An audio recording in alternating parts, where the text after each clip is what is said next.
What is going on, guys? DBG here, and today we are going to be talking about the lock-ins in NBA 2K23 MyTEAM, lads. You are kidding me, right? My internet just gone? Is my internet just gone? Apparently it is, so I'm guessing I'm just gonna have to pull up a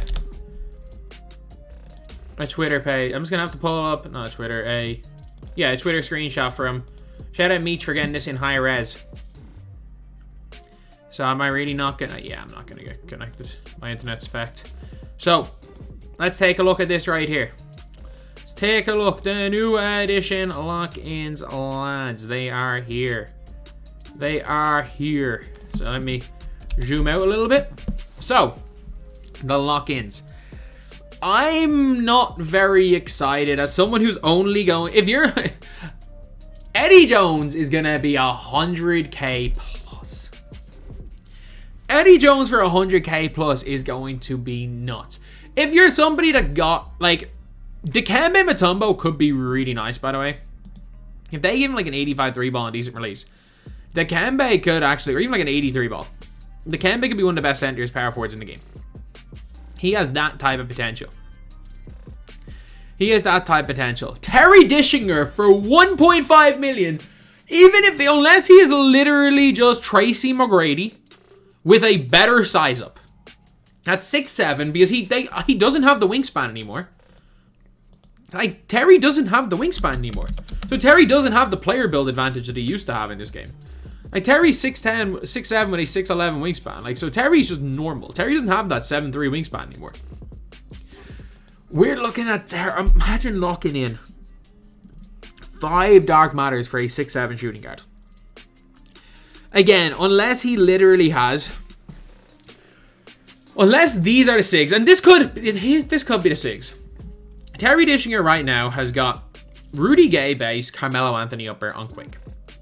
With De'Aaron size up, John Wall escape. CB3 dribble style, basic spin, Wall step back. Like, his SIGs aren't bad. What I'm guessing is they're going to give him Rudy Gay on very quick. They're going to give him the Carmelo Anthony upper. They're going to give him the normal leaner. They're going to give him the De'Aaron Fox size up. The John Wall escape, which are good SIGs. Don't get me wrong, they're good SIGs.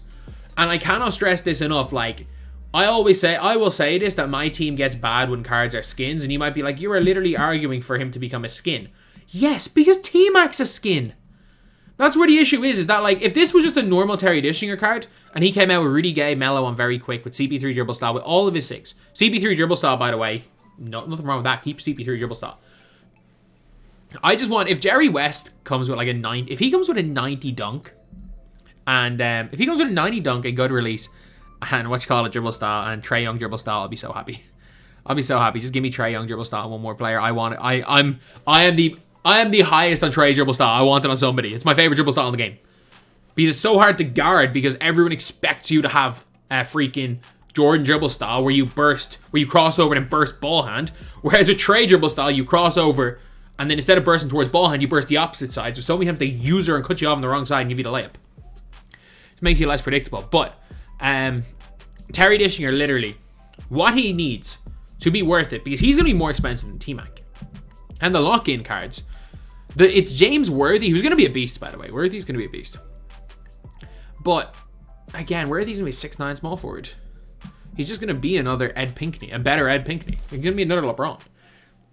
And considering the fact that Chris Bosh isn't great, of these, like, Oscar Robertson's okay, I guess. Dwayne Wade sucks. I can't even remember who the other Dark Matter... I actually don't even remember who the Dark Matter is at this stage. I really don't. I actually could not for the life of me tell you who came out last week as the Dark Matter. I know the Diamond was Tristan Thompson. I know Ben Wallace was the rarest card. I need to look this up. Like, that's how little I gave a damn. I don't even remember. Oh yeah, Clyde. It's just not worth locking in. Unless he literally has all the best SIGs in the game. If they give him KPJ, base, Oscar Robertson upper, and very quick.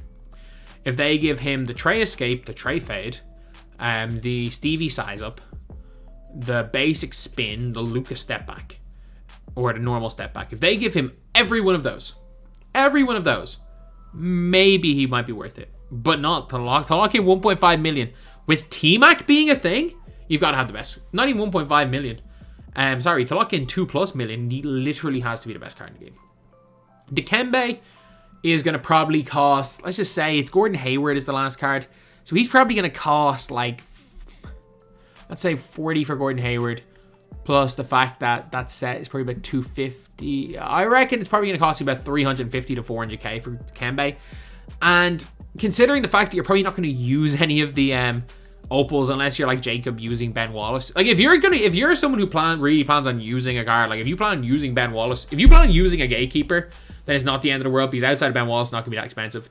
Probably about 350 to 400 for Dikembe. Probably an 85 3-ball, competent shooting, 7-2, good player, especially at that power forward position. He's going to give you a little bit different what Kareem gives you. Not going to be as mobile, but a better shot blocker and better inside presence. In today's meta, I think Dikembe is actually going to be a pretty solid lock-in. I do think he's going to be a solid lock-in. I think Eddie Jones, a 6'6 shooting guard, is not the move. I don't care what SIGs they give him. His release on very quick is going to be Chick. It's going to be 100k to lock in for a Galaxy Opal. I'm trying to think of the last Galaxy Opal went for 100k.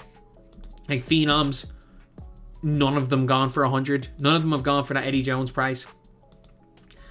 Like obviously Ben Wallace did because he was rare. Like even out of position, like he's not going to be as good as Gordon Hayward out of position. He's just not. He's going to be really expensive. So no, just don't do it. And Jerry West, like if they give him Jerry West jumper, that is a slap in the face. Because the diamond that we're going to get is probably going to be so damn expensive. If you guys know who the diamond is, I'll show you guys. But he already has Jerry West on quick, which isn't a good release. Normal leaner, the worst dribble style in the game. I know he's going to get an improvement. Basic size up, Kevin Durant escape. I get it. He's going to probably get Trey fade, Trey escape. Look, if he's less than like 35k, I'll lock him in. Like if the last player, because the thing is that I've already bought the guys for 5k or less. I bought all the diamonds for 5k or less. And I still have, and I'm going to probably use the last diamond in my team. So I'm just going to lock in Jerry West for the sake of it. But Jerry West is not going to be good. The only one of these that I think is going to have any value is Dikembe. I really do. Because if you guys can look here at the bottom, it says here, collect Dark Matter Worthy. Dark Matter Worthy is going to be really good, by the way. Don't get it twisted. I'm not saying he's going to be bad. He's going to be really good. It's just, he's going to be super expensive. Opal Hayward, I mean, it'll be fine. 6'8 shooting guard, but a mini wingspan. Like, that's one of the issues with Gordon Hayward. Is that he does have he has T-Rex arms. Then you've got Pink Diamond OJ Mayo. Does OJ Mayo, what's his card looking like? Yeah, he's just a J.R. Smith clone. And we have J.R. Smith. He's not very good. OJ Mayo literally is released as J.R. Smith. He has all J.R. Smith SIGs, except they gave him the Ray for Olsen. They gave him the worst size up in the game, the Ray for Olsen size up. And knowing 2K, they're going to give him the Ray for Olsen size up again. But Diamond Boban. Diamond Boban is going to be the best. He's going to be the best. Like, I'm still running Amethyst Taco because I need a giant off the bench. I'm starting with Mark Eaton.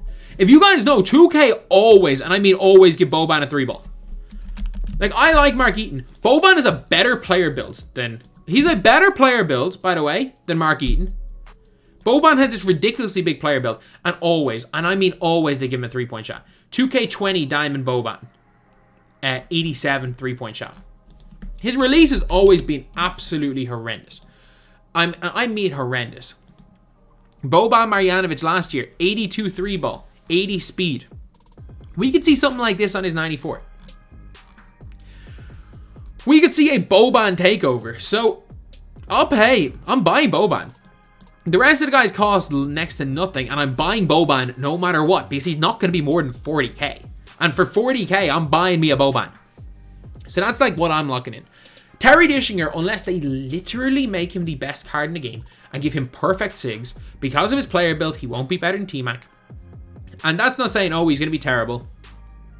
He's going to be dumb. But it's going to be incredibly dumb to lock in 2.5 million coins for someone who's not the best card in the game. I think it was incredibly dumb for anyone who locked in T-Mac or locked in Kareem early. And I think it's incredibly dumb if anyone locks in Terry, unless he's literally just the best. Dikembe, for less than 500k, there's a good chance that he's going to give you a similar output to a Kristaps. He could be a I'm not going to say any of these are going to be worth looking in, but he might be like a, hey, not bad card. Eddie Jones could be okay if you got every card the cheapest. So like if you've had the first 4 cards the cheapest, you've spent like less than 60k. If you spend less than 60k and Mayo goes to like 10k after like an hour or two, then you spent 70k on Eddie Jones. It might not be the worst thing in the world. And for Jerry West, you got them all at their cheapest, and you want to use Boban like me, there's a point in locking in. And that's really it. Like, I'm going to lock in Jerry West purely because the rest of the guys cost me nothing, and I don't really care about making a profit. And I want Boban. And that's really it. That's really it. So of all these, I don't think they're bad lock-ins, to be honest. I knew we were going to get a small point guard for this one here. I thought we were going to get a better Opal than Eddie Jones, to be honest. And I'm actually surprised that we're getting Terry, because it's a lot harder to make Terry good. If they gave this as dikembe, and this as Terry, I think it would have made a little bit more sense. But I'm hoping they really do have they have the souped Terry with how good, how expensive that set's going to be. So that's the video. Thank you guys for watching. Please like, comment, and subscribe.